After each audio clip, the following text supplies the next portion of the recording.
733 near oil and gas well.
All right, sir, so the name and spelling?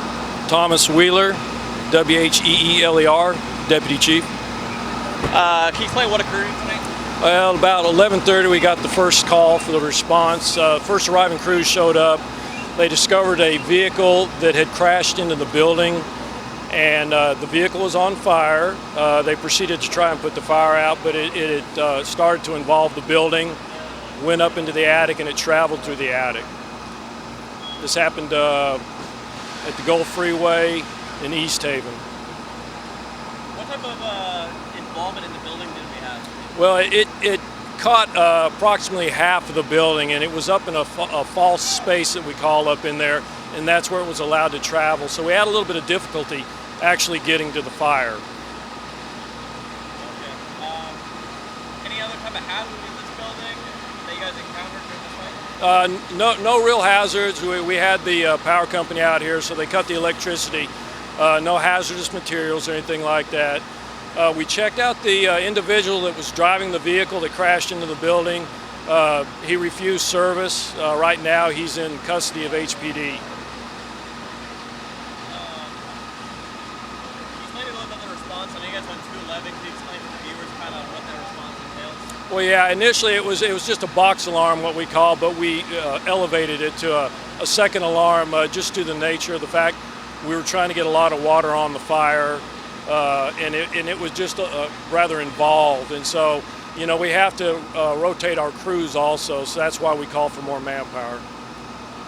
And at a certain point, did you guys go defensive with ladder operations? Well, we did. Initially they got in there and they did their best to try to attack the fire offensively and go inside, but where the building was on fire, it was really just kind of cut up in there, and it was difficult to get to it. And it became so involved in the attic that we chose to pull the people out and go defensive. At this time, any injuries? No injuries to any of our members, and we're doing good so far. It looks mostly out from here. Where do you guys go from here in terms of salvage or, I guess, pop-up? Well, that's the main thing right now. It's the main portion of the fire is out. There's some hot spots up in there that we're going to have to hit. We're probably going to do that from the roof and go down in there because it's so hard to get to from the interior. So we're going to try and just do it from the outside. And after that, really, we'll probably release the building to the owner, which is on his way. And what type of fire load do you have inside this building? Is it what type of commercial business? Well, our understanding is they do asbestos abatement, and half of the building is offices, and the other half looks to be more just like a storage facility for various types of equipment. Okay, so no type of hazmat you guys? No, we didn't encounter anything like that. No hazardous materials. How much longer do you guys expect to be out here? I'd say probably at least another couple hours. It's going to take a while to make sure the fire's out, to make sure we get all those hot spots, because it's all over the place kind of inside. And for this, because the crash was involved as part of it, who handles the investigation, or what part of the investigation do you guys handle versus HPD? Well, HPD obviously is going to handle the portion of the vehicle, the crash into the building, but we have our arson investigators out here, and they'll make a determination exactly how the fire started. Do you have any indication of what kind of started the fire, though? Well, I can say that the vehicle crashed in the building and it was on fire, but sometimes it's not so obvious. You can't say that, you know what I'm saying? It's possible that there was a fire going before he crashed into it, so can't really say. That's about it. Just name and spelling and your title. Thomas Wheeler, W-H-E-E-L-E-R, Deputy Chief. Common spelling for Thomas? Yeah, Thomas, T-H-O-M-A-S.